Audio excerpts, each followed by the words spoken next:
Welcome to the news on Enyimba TV. We are reaching you from the commercial city of Aba. First, the headlines.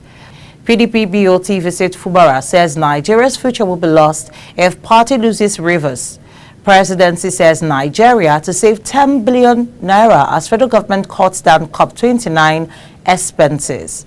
Thanks for joining us on the news at this time. I am Mary Ihejirika. Now the news in detail. Federal government says it has called down expenditures for the upcoming Conference of Parties COP29 in Baku, Azerbaijan. Briefing journalists in Abuja, the special advisor to the president on media and publicity, Ngalale, said that the measure would save the government about 10 billion naira from the 11-day event. According to Ngalale, the cutting down of the official expenditure is necessary to avoid the embarrassment of COP28, which took place in Dubai last November. According to him, the cut down will be achieved through the provision and implementation of the Climate Accountability and Transparency Portal. President Bola Tinubu has appointed Deza David as the new President Chief Executive Officer of the Digital Bridge Institute, DBI. This was disclosed in a statement by the presidential spokesman, Ngalale, describing the appointee as an academic and industry expert with a deep understanding of digital technologies and educational leadership. Also appointed were two directors for the Nigerian Communications Satellite Limited, NICOMSAT. They are Ruben Oshoma as Executive Director Marketing and Adama Kure, Executive Director Finance and Administration. According to the statement, the President expects the newly appointed officers to bring their wealth of experience and expertise to bear in driving the strategic vision for these institutions. Court of Appeal in Abuja has ordered the former Kogi State Governor Yahaya Bello to present himself for arraignment. The appeal court also restrained the former governor from taking any further actions regarding the charges against him until he has been formally arraigned. In a unanimous judgment delivered by Justice Cain Amadi, the court allowed the appeal filed by the Economic and Financial Crimes Commission (EFCC) against the judgment of Honorable Justice Isa Abdullahi Jamil of the Kogi State High Court in a fundamental right case filed by Bello in February 2024. The court found that the appeal by Senior Advocate of Nigeria, Jibrin Okuteba, on behalf of the EFCC is meritorious and described as scandalous the judgment of the lower court when he held that the purpose of the case instituted at the trial court was to shield the Yahaya Bello from his criminal trial. On the whole, the court agreed with the submissions of the EFCC and held that the appeal is meritorious and is therefore allowed.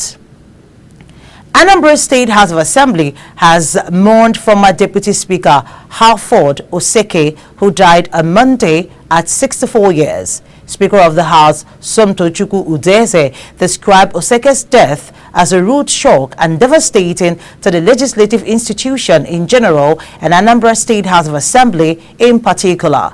He commiserated with the immediate family of the late former Deputy Speaker, urging them to hold the good qualities of their husband and father, especially his excellent service to God and humanity as a devout Christian. Enugu State government says it will in the coming days move against properties, whether private residences or business premises used for kidnap purposes.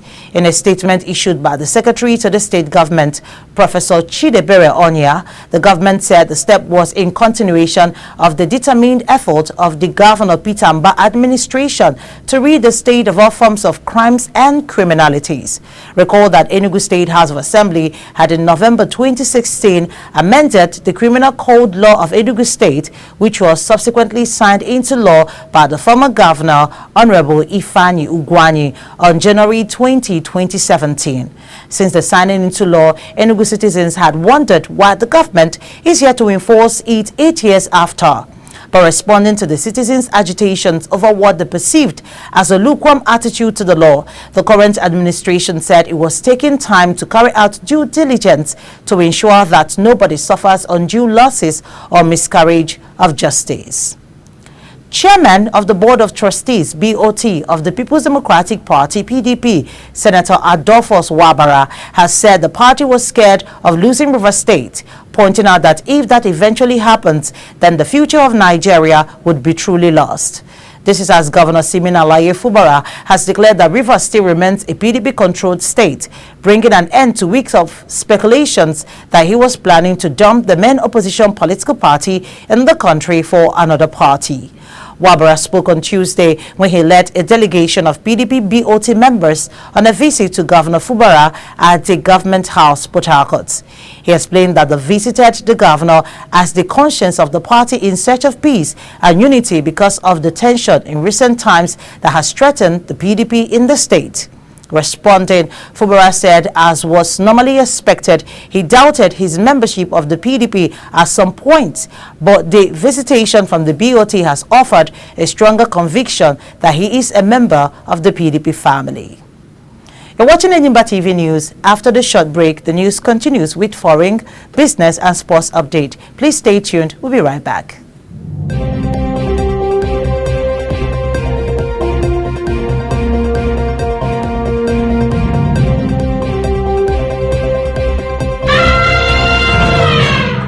Welcome back and thanks for staying tuned. Now the news continues. We'll begin with foreign.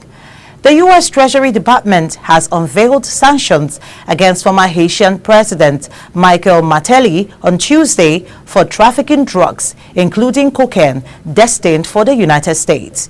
The actions taken by Washington echo similar moves from the Canadian government, which imposed sanctions in 2022 against Martelly and two ex-prime ministers, accusing them of profiting from armed gangs. In a statement, the U.S. Treasury said Martelly, a former musician who served as president of the Caribbean nation between 2011 and 2016, abused his influence to facilitate the trafficking of dangerous drugs, including cocaine, destined for the United States. The statement added that he was also involved in laundering of illicit drug proceeds, working with local drug traffickers and sponsoring multiple Haiti-based gangs. Haiti, which is the poorest country in the Americas, has long been rocked by gang violence, but conditions sharply worsened in February when armed groups forced the resignation of then Prime Minister Ariel Henry.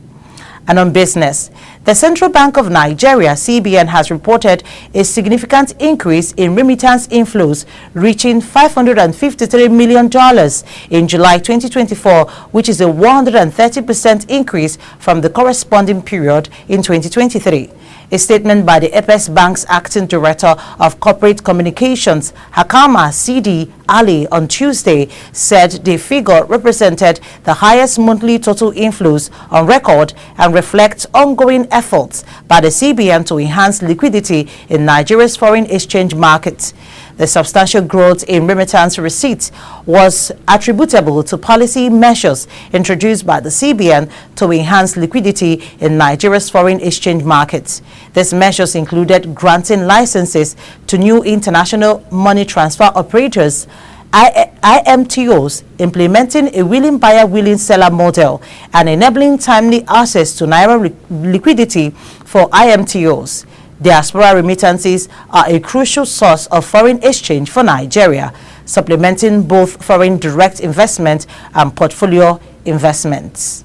And finally, from sports, Victor Boniface could miss Bayer Leverkusen's opening Bundesliga game of the season against Borussia Mönchengladbach due to suspension.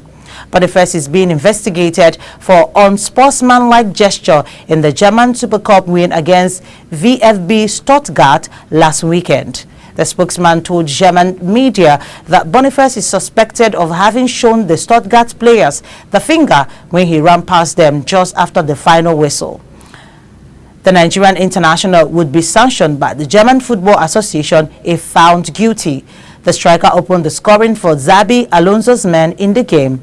Bayer Leverkusen will begin their title defense against Borussia Mönchengladbach on Friday. With this sports story, we'll wrap up this edition of news on Enyimba TV at this time. But before we go, here is a recap of the top stories. In the news, we told you that PDP BOT visited Fubara and said Nigeria's future will be lost if party loses Rivers. And we told you the presidency has said Nigeria would save 10 billion naira as federal government cuts down COP29 expenses. That's a package of news for now. Please join us for more updates in our subsequent bulletins. Meanwhile, don't forget to subscribe to this channel on YouTube. Click on the notification bell to receive alerts when new videos are uploaded. Thank you for watching. On behalf of the production team, I am Mary Ihejirika saying to have yourself an amazing day.